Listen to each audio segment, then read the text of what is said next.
Okay, so the internet is really central to how this class is going to work this semester, right?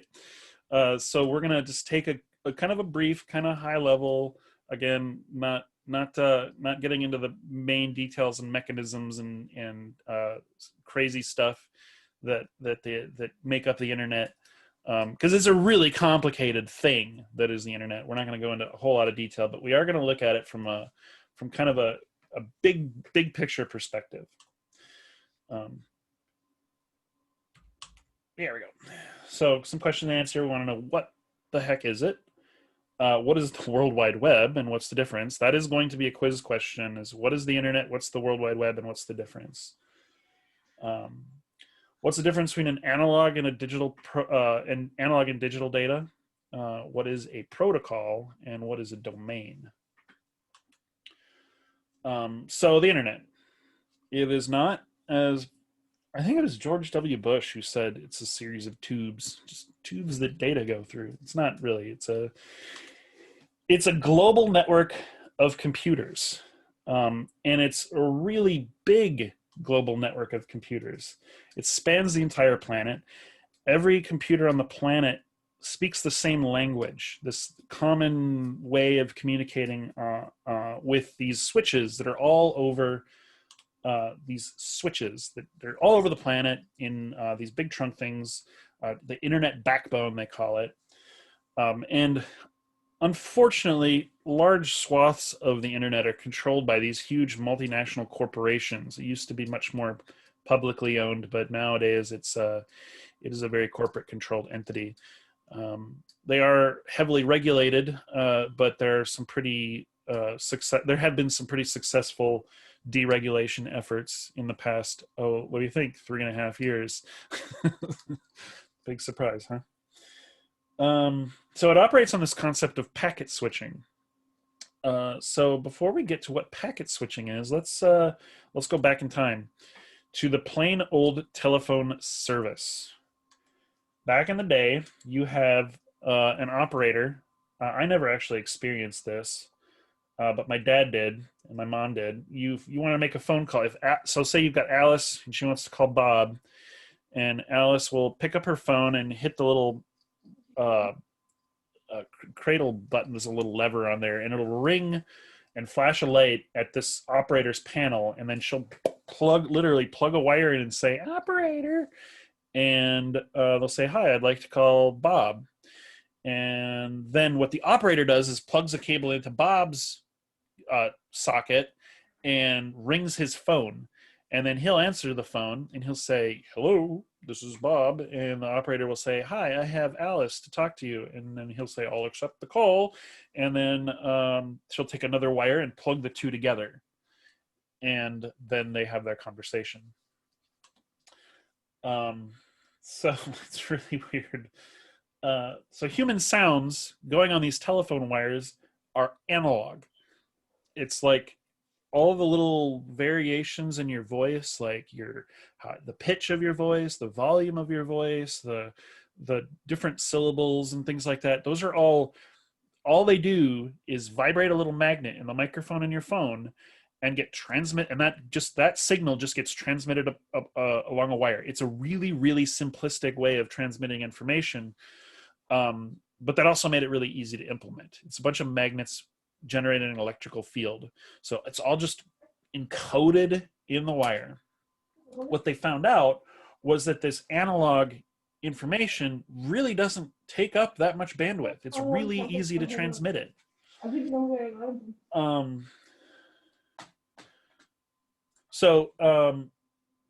These information theorists, we're talking like the 60s and 70s, started to think, I think we can actually get more signals onto one telephone line. And they actually figured out really cool ways of doing that, like modulating the signals so that they're on different like frequencies and things like that, so that you could actually have lots of people talking, having many different conversations all on the same line. But even more important is they figured out a way to which screen am I on?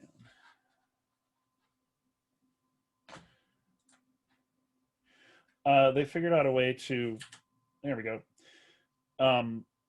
transmit digital data on these same phone lines. Because again, the internet used to be just used Christmas. No caller verified, so that is a scammer probably. Since computer information is digital, there is either electricity on the wire or there isn't. It's either on or off. And you know, in really rapid succession, transmitting ones and zeros. They could even put more information onto one wire, but they found out that, like, rather than like the analog thing where I could have many people talking at the same time, digital communication does have the limitation of only allowing one person to talk at the same time. It's kind of an interesting little side effect of going from analog to digital. Is we figured out a way to have a lot of people talking on the same wire with a regular phone, but now we're back to one. Only one person can talk at a time. So we have to figure out a way to do that so everybody can talk at the same time. And that's where this concept of packet switching comes in. If we're all sitting in the same room and all of our phones are connected to the same wireless access point, only one of our phones can be talking to that access point at the same time. That's so we send that information in the form of a packet. It's a bit of bundles. It's like a bundle, not a bit of bundles. It's a bundle of bits. This thing won't let me, like, here we go. Here we go. That's what I want. Okay, there we go. It won't actually let me, yeah. So a packet is a bundle of bits that that a sender wants to send to a receiver. So computers communicate in a whole bunch of different ways. It's wireless, it's wired, it's you know, there's all kinds of different data that might be transmitted, like video, audio, text, images, things like that. All these different ways in which computers might want to communicate. What we need to do is figure out a way that all of our phones can talk to the same wireless access point in a way that is fair and in a way that makes sure that everybody's message gets where it's going. So this is the challenge that we have to overcome when we're designing a computer network. And if I want to send a lot of data, like a stream of video, like we're doing right now, we're sending actually a fair amount of data over the internet back and forth between each other. We need to find some way to take it apart and put it all back together again, because packets are small. They're really, really small.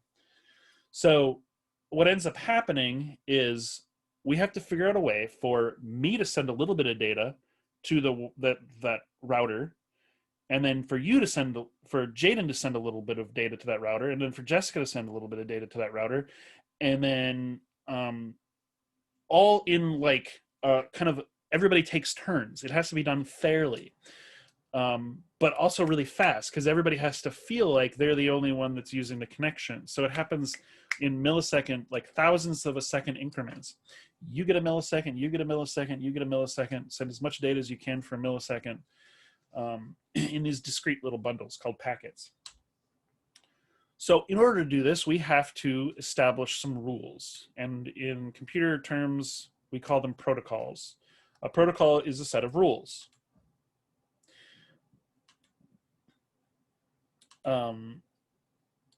They were very simple at first. They didn't, like the early ones didn't even have security or encryption. They just said everybody's going to play nice. Nobody's going to want to hack each other or steal their data. The concept of transmitting your credit card information over the internet was absolutely unheard of in the days of the ARPANET. But over time, they became more complicated, more interesting, more robust, and more powerful.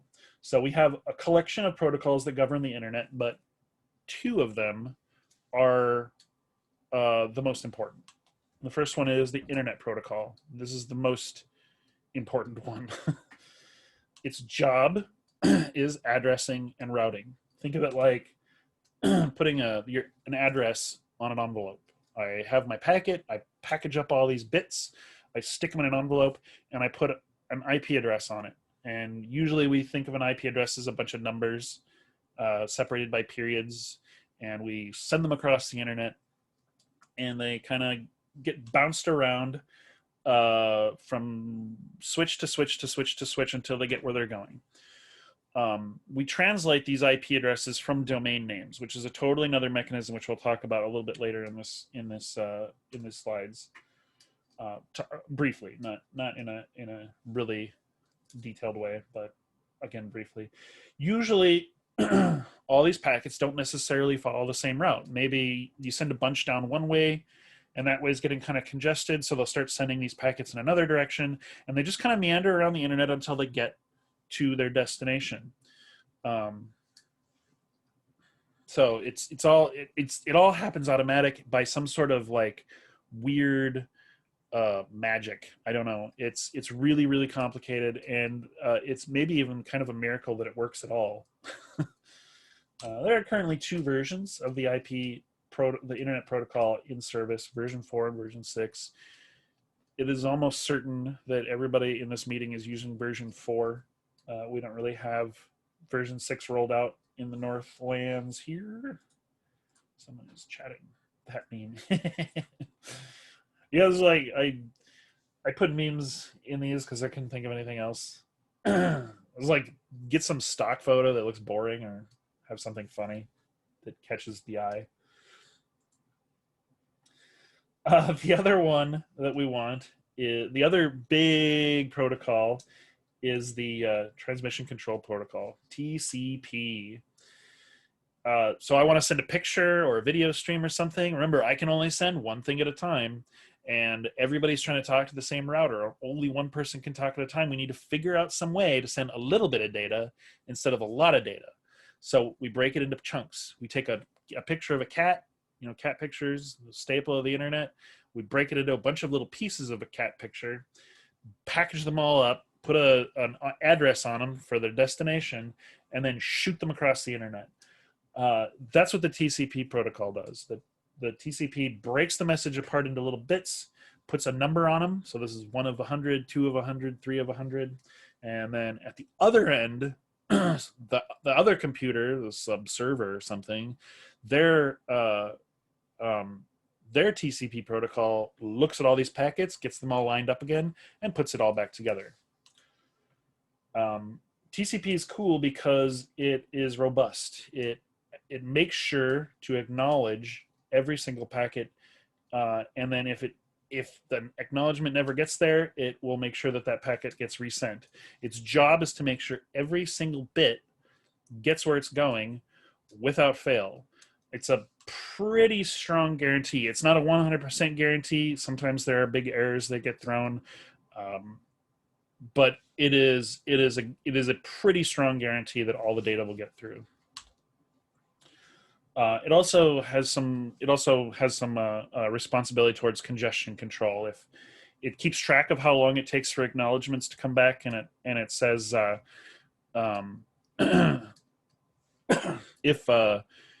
if they're starting to take longer to get back, it'll stop sending them quite so fast. So it's built into the TCP protocol is like backing off if the whole network is getting bogged down. And what was the next one? Oh yes, there are other protocols at this kind of layer of internet data, but they're not as important. So TCP is kind of the most important one, and its job is to make sure that the packet gets where it's going. The UDP protocol, which is often used for like video streaming, is a fire and forget. We just shotgun blast our data across the internet and make sure it gets, we don't care if it gets where it's going. It's usually used for like video streaming, like Netflix uses UDP because it doesn't matter if a couple packets get dropped. We don't care. You won't even notice, especially in low latency networks like the ones in the United States. So those are the 2 protocols for the internet. Now, we also have this weird thing called the World Wide Web. This is the part of the internet. So if I grab my little pen here, if this is the internet, so this is the internet, this is the www. The World Wide Web is part of the internet, and it's specifically the part of the internet that we use a web browser to access. So that's like Google Chrome. That's also, Chrome, Firefox, Edge, Safari, whatever your internet web browser is. But there's also like your Facebook app, your Snapchat app. All those ones are actually web browsers that are wrapped around a specific service.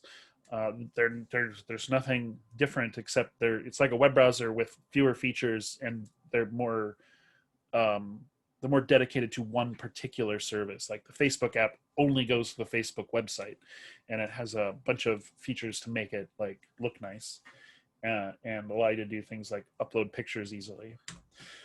So the web is based on this concept of hypertext. A really good example of seeing hypertext in action is looking at any random Wikipedia page where every other word is blue and links off to some other page. So the text is no longer this linear thing where you just go from page 1 to the end of the book. You can jump back and forth between different pages of the book, seemingly at random, and get to related things. So the idea is every page is kind of like right next to every other page with just a link away, So it's kind of a neat concept that, seems maybe kind of obvious since we've all been using the internet for a while, or the web for a while, but it is something that needs to be said. It uses its own protocol called the Hypertext Transfer Protocol, which we're going to talk about on the next slide. And it was invented by a guy named Tim Berners-Lee in 1990. So that's 30 years ago. So 30 years we've had the web, and it's come a long way since then. A lot of new technology, a lot of new developments, but the core technology is basically still the same. The HTTP protocol has never actually been updated. I think it's version 1.1 and has been for 26 years or something like that. And it is heavily reliant, because we're humans and can't memorize IP addresses. It's heavily reliant on domain routing, which is, I don't want to go to 8.8.8.8. I want to go to google.com. It doesn't matter to me what Google's IP address is. I'm a human. I can't memorize that crap. So the Hypertext Transfer Protocol, specific to the World Wide Web. It's a web thing, and it specifies how web pages are transmitted, how they're requested, and how errors are handled. It has a secure version called HTTPS. Oh, just add an S. It's suddenly encrypted. Excuse me, I got like a frog in my throat or something. It's probably COVID. Hopefully it's not. Domain routing. So the actual address of a web page is not the domain name. It's not google.com. It's not LLTC.edu. It's some series of numbers, so a series of bits, really. And that's the real address of that service or that server. This domain, the domain is a convenience for humans so that we can memorize and remember things. So basically a domain name service is a phone book. I say, I want to find google.com or LLTC.edu, and I send that request to a domain name service, and it sends my web browser the IP address. I never see it. I'm a human. I don't care. And then my browser uses that IP address for all further communication. So it's basically a phone book. It's a lookup. It's literally just a table, a two-column table. Domain name translates to IP address. My textbook translates to this IP address, 185.199.108.153. But who cares? Actually, it's a little more complicated than that. If you type that in, it'll give you an error, but because of the way GitHub Pages works. So we use a system of URLs to uniquely locate and identify resources on the internet. This is what a URL looks like. You've seen these before. This first part right here, well, this first part, here, clear that. This first part right here, HTTPS, is the protocol. So that's the web protocol that we all use. If it has an S, it's encrypted, although usually it's hidden these days. If you look at any particular website, you don't see the HTTPS. You'll see like a little padlock icon here. I don't know if you can, I don't know if it's too small on your screen or not. But if you click on it a couple times, then you'll see the protocol appear, HTTPS with a :// The :/ is just, I don't know, Tim Berners-Lee's cruel joke to the world, because he was the one who decided kind of unilaterally that this is what we're going to use to separate the protocol from the address. It's called a delimiter. All it is just a little bit of nothing, a little bit of symbol, just a series of symbols that separates the protocol from the rest of the address. So then we have domains. There's top-level domains like .com and what else? Any other top-level domains you can think of? EU. .edu. Org. There's actually hundreds now. .io, .co.uk. There's literally hundreds. I think in the page in the text where these slides are drawn from, there's a link to a list of all of the top-level domains that are currently available. And each one is, you can buy them. You can buy exclusive rights to any of those domains. .com domains are $12 a year. And I think .org and .net are as well. And then some of the other ones are a little more expensive. Like a .io domain is like $70 a year or something like that. Popular for video games to use .io. So you can't own a top-level domain, but you can own a domain within one. So I pay Google and by proxy some other domain registrar $12 a year for exclusive rights to this domain. As part of that package, I can create as many subdomains as I want. So I have created itech.ericua.com and a few others underneath that domain because it's easy to do and it's cheap. I have the $12. I'll just create any domains that I want underneath this guy to my heart's content. Everything after that is the path. So once this resolves to some server somewhere, some IP address and some server, the rest of this is just like looking through the files on your computer, navigating through the files on that computer to find the file that I want. So this is the name of a file in our textbook that these slides were largely drawn from. And it's a web page. So it's all it is. It's a web page that has, some pictures and some text that you're free to read and probably will want to at least skim for the quiz next week. But that's it. So this is kind of a high-level look at some of the basic terminology and things that we'll talk about when we talk about the internet. We'll do more concrete stuff like some tricks and tips with web browsers and search engines and stuff like that as we go through the course. But for now, just like conceptual, we're concept building on things like that, on how the internet works and from a bird's eye view. Before I stop the share, is there anybody that has any questions about this, concerns, comments? Like, is there something you've been dying to know about the internet for all these years? No. It was educational for sure. Yeah. This is a lot of this is stuff I've just kind of picked up along the way. It was supposed to be this big bastion of freedom and free expression and stuff, and it's just kind of become this place where people argue and shout at each other. But it still is really cool to get a picture of how it all works, and it can be good for us if we use it correctly and wisely. Do you think the internet could become self-aware? Good question.